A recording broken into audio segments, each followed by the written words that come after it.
الحمد للہ رب العالمین، الصلاة والسلام علی رسولہ الکریم وعلی آلہ واصحابہ اجمعین، اما بعد فاعوذ باللہ السمیع العلیم من الشیطان الرجیم، بسم اللہ الرحمن الرحیم۔ عن ابی ذر رضی اللہ عنہ قال قال رسول اللہ صلی اللہ علیہ وسلم یقول اللہ عز وجل عبادی کلکم ضال الا من ہدیت فسلونی الہدی اہدکم وَكُلُّكُمْ فَقِيرٌ إِلَّا مَنْ أَغْنَيْتُ فَسَلُونِي أَرْزُقُكُمْ۔ صدق رسول اللہ صلی اللہ علیہ وسلم۔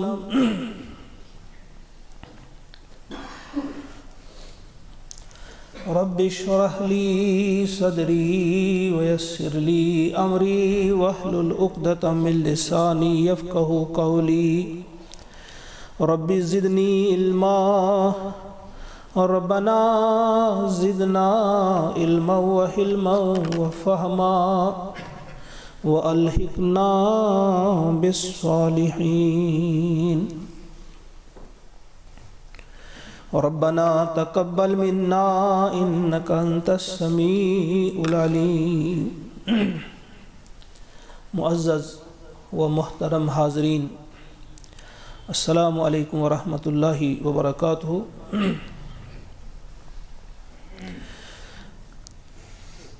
انشاءاللہ آج ہم ترمذی کی ایک حدیث پاک کا مطالعہ کریں گے، جس کے راوی ہیں حضرت ابو ذر رضی اللہ تعالی عنہ۔ اس حدیث پاک کو سمجھنے کے بعد انشاءاللہ ہمارے دل و دماغ پر جو اثرات مرتب ہوں گے، مجھے امید ہے کہ ہم ان اثرات کو کبھی بھی زائل نہیں ہونے دیں گے، مٹنے نہیں دیں گے۔ دراصل اس میں اللہ تبارک و تعالی کی ربوبیت، اللہ تبارک و تعالی کا مکمل جو اختیار ہے اس کا بیان ہو رہا ہے کہ جو کچھ بھی ہے یا ہوا ہے یا ہوگا، وہ سب اللہ کے دست قدرت میں ہے۔ آپ کو کچھ چاہیے تو اللہ ہی عطا کرتا ہے، آپ کسی نقصان سے بچنا چاہیں تو اللہ ہی بچا سکتا ہے۔ جو بھی آپ کو چاہیے آپ کو اللہ ہی سے مل سکتا ہے، کہیں اور سے نہیں مل سکتا۔ حضرت ابو ذر رضی اللہ تعالیٰ عنہ فرماتے ہیں کہ فرمایا رسول اللہ صلی اللہ علیہ وسلم نے، یقول اللہ عز وجل، کہ فرماتے ہیں اللہ تبارک و تعالی۔ یہاں اس بات کو سمجھے، اسے حدیث قدسی کہا جاتا ہے کہ یہ اللہ ہی کا فرمان ہے، مگر قرآن مقدس میں موجود نہیں، ہم تک پہنچا بزبان رسول اللہ صلی اللہ علیہ وسلم کہ اللہ کے نبی فرماتے ہیں کہ اللہ تعالیٰ فرماتا ہے اپنے بندوں سے، عبادی، اے میرے بندو۔ کتنا پیار ہے ان الفاظ میں، اس لفظ میں خصوصاً کتنا پیار ہے، کتنی محبت ہے۔ اے میرے بندو کہہ کر پکار رہے ہمیں اللہ تبارک و تعالی۔ کلکم ضال، تم سب کے سب گمراہ ہو، الا من ہدیت، بس وہ نہیں ہے جسے میں ہدایت دوں۔ سب سے پہلے ہدایت کا تذکرہ، کیونکہ سب سے بڑی نعمت یہی ہے۔ سب سے بڑا احسان اللہ کا یہی ہے، سب سے بڑا انعام اللہ کا یہی ہے کہ کسی کو اللہ تعالیٰ ہدایت عطا فرمائے۔ تو سب سے پہلے اسی کا تذکرہ کیا کہ تم میں جو بھی انسان ہیں، جتنے بھی انسان ہیں، جو بھی ہے وہ سب گمراہ ہو، بس ہدایت جسے ملے میں ہی عطا کر سکتا ہوں، کوئی اور نہیں دے سکتا۔ وہی ہدایت یافتہ ہے جسے میں ہدایت دوں، لہذا تمہارا فرض کیا بنتا ہے، لہذا تمہاری فرسٹ اینڈ فارموسٹ ڈیوٹی جو تمہاری ہونی چاہیے وہ کیا، فَسَلُونِ الْهُدَىٰ، مجھ سے ہدایت طلب کرو، مانگو، سوال کرو، گڑ گڑاتے ہوئے، روتے ہوئے مجھ سے مانگو ہدایت، اہدکم، میں تمہیں ہدایت دوں گا۔ ذرا دیکھیں، جس چیز کی ہمیں سب سے زیادہ ضرورت ہے وہ ہے ہدایت، اور اللہ تعالیٰ فرماتے ہیں یہ کہیں اور سے نہیں ملتی، یہ ہمارے دربار سے ملے گی، یہ ہم سے تمہیں ملے گی، لہذا کہیں اور سے تلاش کرنے کی ضرورت نہیں، مجھ سے مانگو۔ یہی وجہ ہے کہ ہم نماز میں، نماز کی ہر رکعت میں اللہ تعالیٰ سے مانگتے ہیں اہدنا الصراط المستقیم، ہدایت کی دعا ہم ہر نماز میں کرتے ہیں۔ ہماری کیا اوقات ہی ہم تو کریں گے ہی، جو امام الانبیاء ہیں، جن کی اگلی پچھلی ساری خطائیں معاف کر دی گئی ہیں، وہ بھی یعنی محمد عربی صلی اللہ علیہ وسلم ہر نماز میں اور نماز کی ہر رکعت میں آپ بھی مانگا کرتے تھے اہدنا الصراط المستقیم۔ گویا کبھی بھی کسی بھی موڑ پہ کسی بھی وقت کسی کے ذہن میں یہ بات نہ رہے ہم مانگ چکے ہیں ہدایت، ہمیں مل چکی ہے، اب ہمیں بار بار مانگنے کی ضرورت نہیں۔ جو شخص بھی اس قسم کی سوچ رکھتا ہوگا یا جس کے دل میں یہ بات ہوگی تو وہ ہدایت یافتہ نہیں، وہ گمراہ ہے، وہ گمراہ ہے۔ اللہ تعالیٰ فرماتے ہیں کہ مجھ سے مانگو، ہدایت میں عطا کرتا ہوں، لہذا صرف ایک بار نہیں مانگنی ہے، صرف نمازوں تک بھی محدود نہیں رہنا ہے، نمازوں کے علاوہ بھی ہم نے اللہ تبارک و تعالیٰ سے ہدایت کی درخواست کرنی ہے، اللہ سے مانگنی ہے ہدایت۔ اور ہدایت آپ سب جانتے ہیں یہ دو طرح کی ہوتی ہے، ایک تو ہدایت یہ ہے کہ انسان کو پتہ چلے راستہ کون سا ہے، بس یہ بھی ہدایت ہے۔ دوسرا ہوتا ہے یہ کہ اس راستے پہ چلنے کی توفیق بھی ملے، وہ طاقت، وہ قوت ملے کہ اس راستے پہ انسان چل بھی سکے۔ مثلا آپ سے کوئی پوچھتا ہے کہ مجھے فلاں جگہ جانا ہے، راستہ بتا دو، آپ یہیں سے بیٹھ کر بول دیتے ہیں یہاں سے چلو، فلاں جگہ گاڑی ملے گی، وہاں سے آٹو لینا، وہاں سے پیدل جانا، پہنچ جاؤ گی۔ لیکن یہی سوال اگر آپ سے آپ کی ماں کرے گی تو آپ یہاں سے آپ اسے ہدایت نہیں دیں گے، بلکہ آپ اسے اپنی گاڑی میں بٹھا کر وہاں پہنچائیں گے، یہ بھی ہدایت ہے، وہ بھی ہدایت ہے۔ تو اللہ تبارک و تعالی راستہ دکھاتے بھی ہیں، وہ ہدایت بھی انہی کے ہاں ملے گی، اور راستہ چلاتے بھی ہیں، وہ ہدایت بھی اللہ ہی کے ہاں سے ملے گی۔ سیدھا راستہ کون سا ہے اللہ دکھائے گا، اور پھر چلیں کیسے، وہ چلنے کی طاقت کون دے گا، وہ توفیق کون دے گا، وہ بھی اللہ تعالیٰ ہی دے گا۔ لہذا بار بار مانگنے کی چیز جو ہے سب سے زیادہ وہ یہ ہے کہ ہم اللہ تعالیٰ سے ہدایت مانگتے رہیں۔ اور اس میں ایک اور نقطہ بھی یہ ذہن میں رہے کہ جو فرمایا کہ ہدایت ہمارے ہاں سے ملتی ہے، مجھ سے مانگا کرو، اس کا مطلب یہ ہے کہ یہاں بھی ذہن میں رہے کہ اس ہدایت کی جو ضرورت ہے وہ ہمیں ہے، اللہ کو اس کی ضرورت نہیں ہے، اللہ کو ہماری ضرورت نہیں ہے اس اعتبار سے، وہ مجبور نہیں، نعوذ باللہ، یہ اس کی ضرورت ہمیں ہے، ہمیں اس کا احساس ہونا چاہیے۔ اگر ہمیں ہدایت نہیں مل رہی ہے تو ہمیں رونا چاہیے، ہم سے کچھ غلطی ہوئی ہے، ہمیں اللہ ہم سے ناراض ہے، اس لیے ہمیں ہدایت نہیں مل رہی، اس لیے ہماری سوچ ٹھیک نہیں ہو رہی ہے، ہماری فکر ٹھیک نہیں ہو رہی ہے، یا ہمارے شب و روز ٹھیک نہیں ہو رہے ہیں، تو اس میں ہمیں پریشان ہونے کی ضرورت ہے. ہمیں پریشان ہونا چاہیے اور مانگنا چاہیے اللہ سے، گڑ گڑانا چاہیے. دوسری چیز جو اللہ کے نبی فرماتے ہیں کہ اللہ تعالیٰ نے فرمایا کلکم فقیر، تم سب فقیر ہو، محتاج ہو، الا من اغنیت، بس وہ نہیں ہے جس کو میں نے غنی کر دیا، جس کو میں نے مالدار کر دیا، بس وہی نہیں ہے، باقی سب فقیر ہیں. فسلونی ارزقکم، لہذا تم مجھ سے مانگو، میں تمہیں رزق عطا کروں گا، میں تمہیں دوں گا. نہیں، تمہیں کہیں اور سے رزق بھی نہیں ملے گا، مال بھی کہیں سے تمہیں نہیں ملے گا. جو کچھ بھی تمہیں چاہیے کھانے کو پینے کو، یہ بھی میں ہی عطا کرتا ہوں. صرف ہدایت نہیں، راستہ چلنے کی توفیق ہی نہیں، بلکہ جس چیز کی آپ کو ضرورت ہے زندہ رہنے کے لیے، وہ رزق، وہ مال، وہ بھی میں ہی عطا کرتا ہوں. لہذا وہ بھی تم مجھ ہی سے مانگو. وَكُلُّكُمْ مُذْنِبٌ، اور تم سب گناہگار ہو. إِلَّا مَنْ عَافَيْتُ، بس وہی نہیں ہے جسے میں معاف کر دوں. اب دیکھیں صاف الفاظ میں اللہ تعالیٰ فرما رہے ہیں کہ تم سب گناہگار ہو. ہاں، جس کو میں نے معاف کر دیا گویا اس کے گناہ میں نے دھل دیے، ورنہ گناہگار سب ہو. جیسے حضور علیہ الصلوۃ والسلام نے ایک موقع پہ فرمایا کلکم خطاء،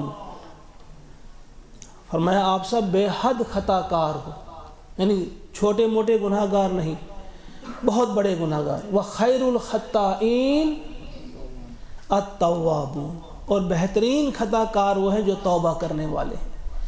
خطا کار تو سب ہو، لیکن بہترین خطا کار وہ ہے جو توبہ کرے. اور یہاں فرمایا جا رہا ہے کہ بس تم سب گناہ گار ہو، ہاں وہ نہیں ہے جسے میں معاف کر دوں. لہذا اس بات کی بھی کس قدر ضرورت ہے کہ ہم اللہ تعالیٰ سے معافی مانگیں، اپنے گناہوں کی بخشش کروائیں. ایک اور حدیث پاک ہے، اس کے علاوہ ایک اور جگہ تقریباً یہی الفاظ وہاں بھی آئے ہیں، لیکن وہاں ذرا دوسرے انداز سے آئے ہیں. وہاں فرمایا ہے اللہ تبارک و تعالیٰ نے یا عبادی انکم تخطئون باللیل والنہار، اے میرے بندو تم رات دن خطائیں کرتے رہتے ہو، گناہ پہ گناہ کرتے رہتے ہو، رات دن تم خطائیں کرتے رہتے ہو. انا اغفر الذنوب جمیعا، اور میں تمام گناہوں کو تمہارے ان کو معاف کرتا ہوں، یعنی میں ہی معاف کر سکتا ہوں، میں ہی تمہارے گناہوں کو معاف کرتا ہوں. فاستغفرونی اغفر لکم، لہذا تم مجھ سے گناہوں کی مغفرت طلب کرو، مجھ سے معافی مانگو، میں تمہیں معاف کر دوں گا. دیکھیے اللہ تبارک و تعالیٰ جانتے ہیں، کون اللہ سے بہتر جانے گا. وہ جانتا ہے کہ ہم میں سے کوئی ایک شخص بھی ایسا نہیں ہے جس سے خطائیں نہ ہوں، جس سے اللہ کی نافرمانی نہ ہو، جس سے اللہ کے نبی علیہ الصلوۃ والسلام کی نافرمانی نہ ہو. ہم خطا کار ہیں رات دن، فرمایا رات دن تم خطائیں کرتے رہتے ہو، تو وہ معاف کرنے والا میں ہوں. لہذا تم مجھ سے معافی مانگو، میں تمہیں معاف کر دوں گا.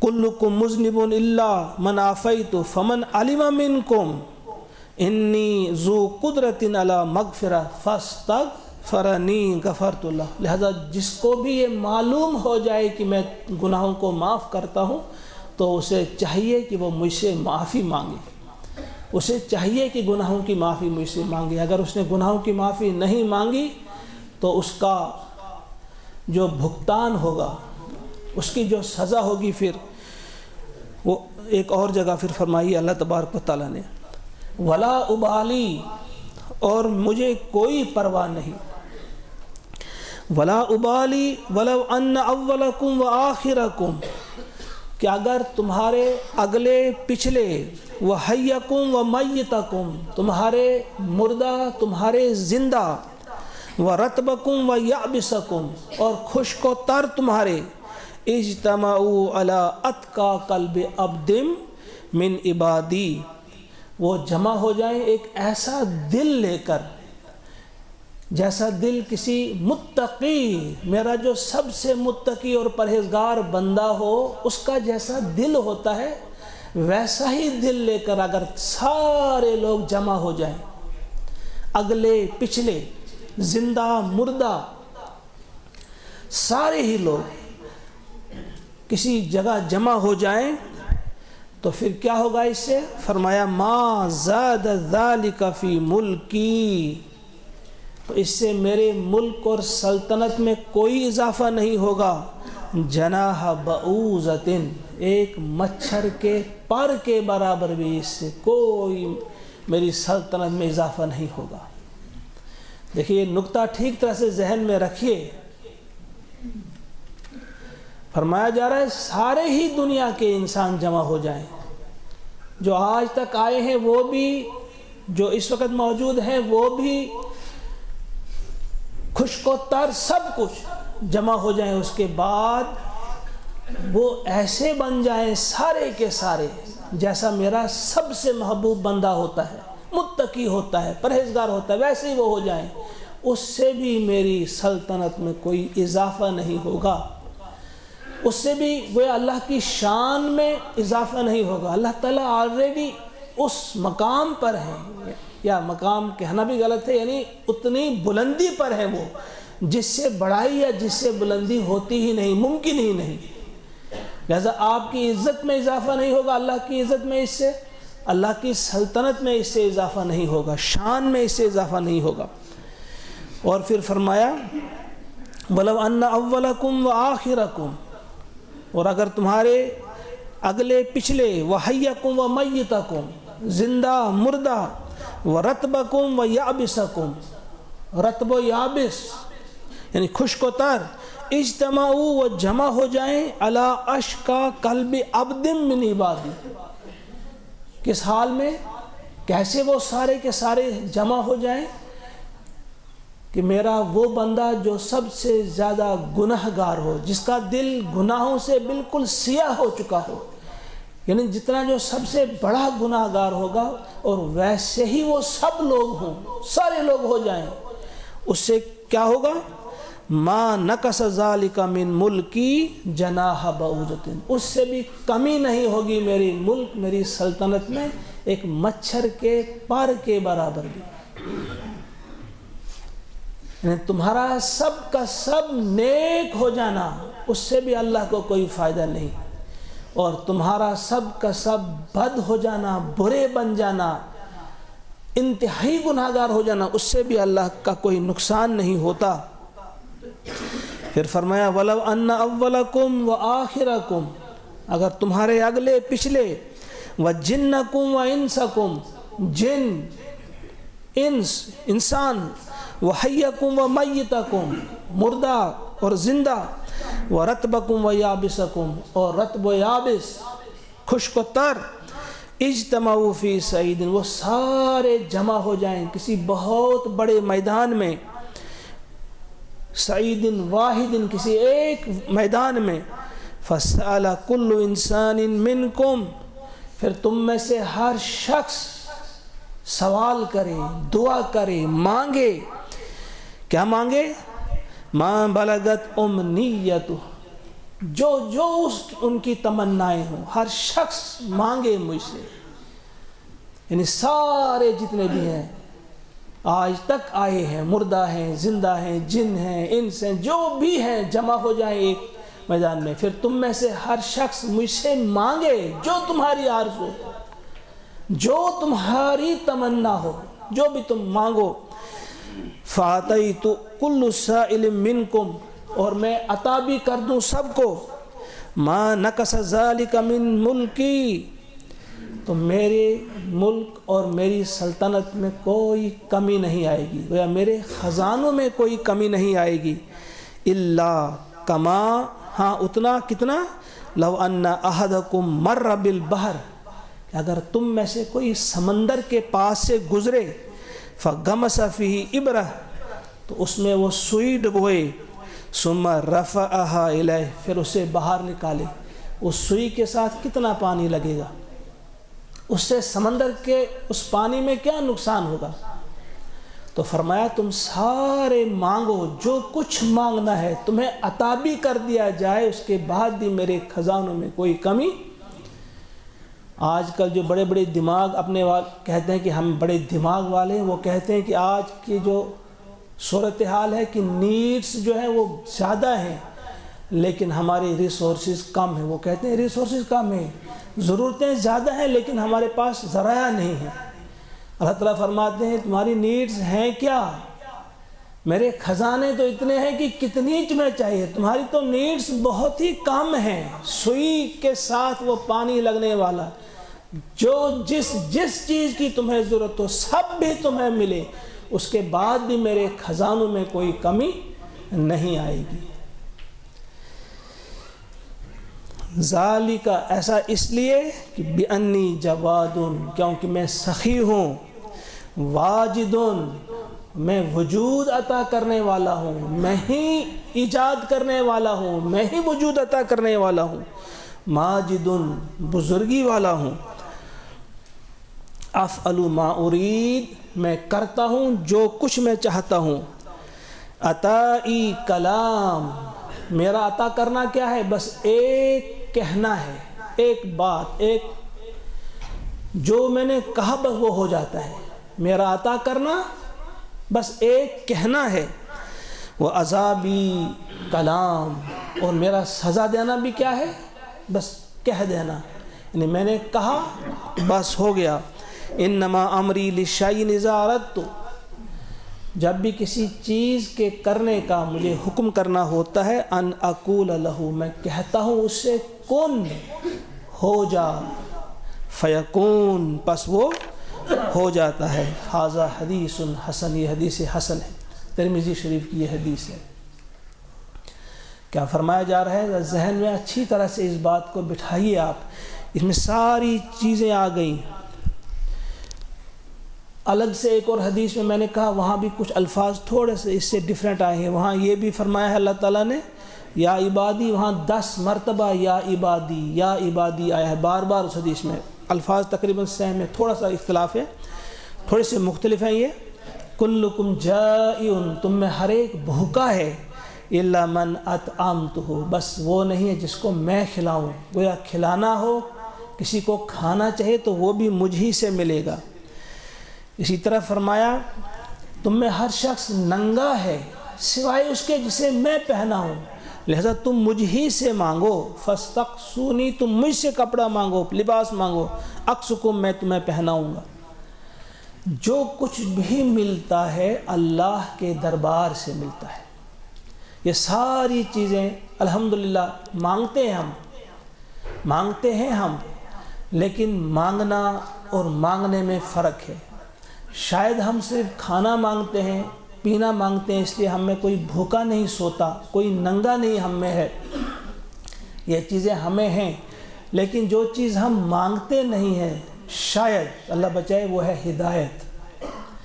ہدایت کے لیے ہم بے قرار نہیں ہیں کہ اللہ تعالیٰ سے ہدایت بھی مانگیں، اسی لیے ہم کوئی دائیں کوئی بائیں، کوئی ایک انداز سے بھٹکا ہوا، کوئی ایک جگہ بھٹک جاتا ہے، کوئی دوسری جگہ بھٹک جاتا ہے، اور ہدایت کو سمجھتے ہوئے، اس کی اہمیت کو جانتے ہوئے اللہ تعالیٰ سے ہدایت کی دعا بار بار مانگا کریں، چلتے اٹھتے بیٹھتے۔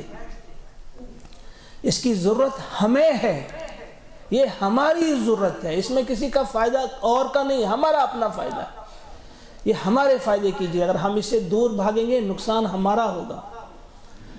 عاشا کا نام آپ نے سنا ہوگا، مشہور شاعر تھا، بڑا زبردست قسم کا شاعر تھا عاشا۔ اس تک جب پیغام پہنچ گیا، یمامہ کا رہنے والا تھا، جب پیغام اس تک پہنچ گیا دین کا، اسلام کا، حضور علیہ السلام کے دور ہی میں، انہی کے وقت میں، تو متاثر ہوا۔ متاثر ہونے کے بعد پیارے نبی علیہ السلام کی مدحت میں ایک نعت لکھی، بڑی مشہور ان کی تعریف میں۔ تو جو مشرکین مکہ تھے انہیں پتہ چلا، ابو سفیان کو خصوصاً، وہ بڑے پریشان ہوئے، کہا کہ اگر یہ شخص اسلام لے آیا تو یہ انقلابی شاعر ہے، یہ یہاں کا نقشہ ہی بدل دے گا، کچھ نہ کچھ سوچنا ہوگا، اسے روکنا ہوگا۔ تو جب وہ آ رہا تھا، انہیں پتہ چلا آج وہ آ رہا ہے، وہ آ رہا تھا اب اسلام قبول کرنے کے لیے مکہ کی طرف آ رہا تھا، تو انہوں نے پہلے ہی سے بڑی حکمت کے ساتھ کچھ پیسہ جمع کیا، کسی نے اونٹ دیا، کسی نے کچھ دیا، کسی نے کیش دیا، تو 100 اونٹ انہوں نے جمع کیے اور اسے پکڑا، کسی نہ کسی طرح اسے مائل کیا اور قائل کیا اس بات پر کہ واپس چلے جاؤ، وہاں کیا ملنا ہے، یہ لو ہم آپ کے لیے تحفہ لائے ہیں، 100 اونٹ آپ کو ہم دے رہے ہیں۔ وہ بہت بڑا مال ہوتا ہے 100 اونٹ، تو وہ 100 اونٹ لے کر واپس ہوا۔ اس نے ہدایت پر ترجیح دی اونٹوں کو، اس نے اللہ اور اللہ کے رسول صلی اللہ علیہ وسلم پر ترجیح دی 100 اونٹوں کو، اس نے آخرت پر ترجیح دی دنیا کو۔ تو وہ واپس لوٹا اور ایک اونٹ پر سوار تھا، جب واپس جا رہا تھا تو ایک جگہ پہنچا کہ وہ اونٹ سے گر پڑا۔ جب وہ گر پڑا تو اس اونٹ نے اس کی گردن پہ لات مار دی، تو اس کی گردن توڑ دی اور اس کی وفات ہو گئی، وہ مر گیا۔ گویا دولت سے بھی رہ گیا، دنیا سے بھی رہ گیا اور آخرت سے بھی رہ گیا۔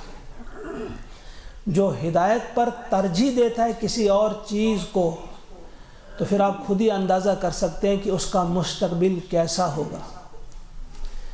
اسی لیے اللہ تعالیٰ نے فرمایا، اور حضور علیہ الصلوۃ والسلام نے منعن ان باتوں کو ہم تک پہنچایا، آپ نے اپنے تک محدود نہیں رکھا۔ اللہ تعالیٰ نے حضور سے فرمایا، حضور نے یہی الفاظ آگے بتا دیے، اور صحابہ کے ذریعے ہم تک یہ بات پہنچی کہ سب کے بارے میں اللہ تعالیٰ فرماتے ہیں کہ تم سب گمراہ ہو، بس جسے میں ہدایت دوں وہی ہدایت یافتہ ہے، لہٰذا مجھ سے ہدایت مانگو، میں تمہیں ہدایت دوں گا۔ یہ وعدہ ہے اللہ کا کہ تم مجھ سے طلب کرو ہدایت۔ اس کا مطلب ہم ہدایت طلب کرتے ہی نہیں، اسی لیے ہمیں ہدایت نہیں ملتی، ورنہ اللہ کا وعدہ کبھی بھی غلط نہیں ہوگا۔ لہٰذا دیکھنا ہے کہ جب ہم مانگتے بھی ہیں تو کیا ہم شعور کے ساتھ اور دل کی حضوری کے ساتھ اللہ تعالیٰ سے مانگتے ہیں ہدایت، کی یوں ہی فارمیلٹی کے طور پہ ہاں جی ہم نے دعا کر دی، ہم نے اہدنا الصراط المستقیم پڑھ لیا، یہی تو ہے ہدایت کی دعا، اور کیا ہے، ہم تو یہی کہیں گے۔ لہٰذا اس واقعے کو اپنے سامنے رکھیے، صرف ایک نہیں کئی واقعات ہیں جنہوں نے بھی ہدایت پر ترجیح دی ہے، دنیا کو، مال کو، عزت کو، اپنی عزت کو، اپنی شہرت کو، اپنے حسن کو، کسی بھی چیز کو جنہوں نے ترجیح دی ہے ہدایت کے مقابلے میں، تو اس کا مستقبل جو ہے وہ تاریک ہے، دنیا میں بھی اس کے لیے رسوائی اور آخرت میں بھی اس کے لیے رسوائی ہے۔ دنیا اور آخرت کی رسوائی سے اگر آپ ہم سب بچنا چاہتے ہیں، صرف اس بات کی طرف دھیان مت رکھا کریں کہ آج جمعہ ہے تو آنا ہی ہے، تو نماز پڑھنی ہے، پڑھیں گے تو ہمارا کام ختم ہوا۔ آپ اس لیے آتے ہیں، اس میں کوئی ایک ایسی گھڑی ہوتی ہے جس میں دعائیں قبول ہوتی ہیں، ایک لمحہ بھی ہم ضائع نہ کریں۔ آج کے دن کا، جمعہ کے دن کا جو ہوتا ہے، ہم اس میں ہدایت طلب کرتے رہیں، مانگتے رہیں، اپنی زبان میں بھی، اپنی بولی میں بھی، عربی میں بھی اہدنا الصراط المستقیم کہتے رہیں، اور اپنی دل سے بھی، جب ہم کچھ اور کام بھی کر رہے ہوں تو دل سے مانگتے رہیں کہ اے اللہ سیدھے راستے پہ چلنے کی توفیق عطا فرما، مجھے بچا، ان ٹیڑے میڑے راستوں سے مجھے بچا جن کی طرف شیطان بلا رہا ہے۔ اس وقت جو حالات ہی ایسے ہیں، اس وقت کے آپ دیکھیں، باہر نکلیں گے آپ تو دائیں سے بھی بائیں سے بھی شیطان آپ کو بلائے گا اپنی طرف، ہر طرف سے وار ہوگا کہ آپ کو اپنی طرف وہ شیطان مائل کرنے کی کوشش کرے گا۔ تو ان حالات میں اور اس قسم کے ماحول میں اور زیادہ ضروری بنتا ہے ہمارا کہ ہم اللہ کے سامنے گر گڑائیں اور اللہ تبارک و تعالیٰ سے ہدایت کی دعا مانگتے رہیں۔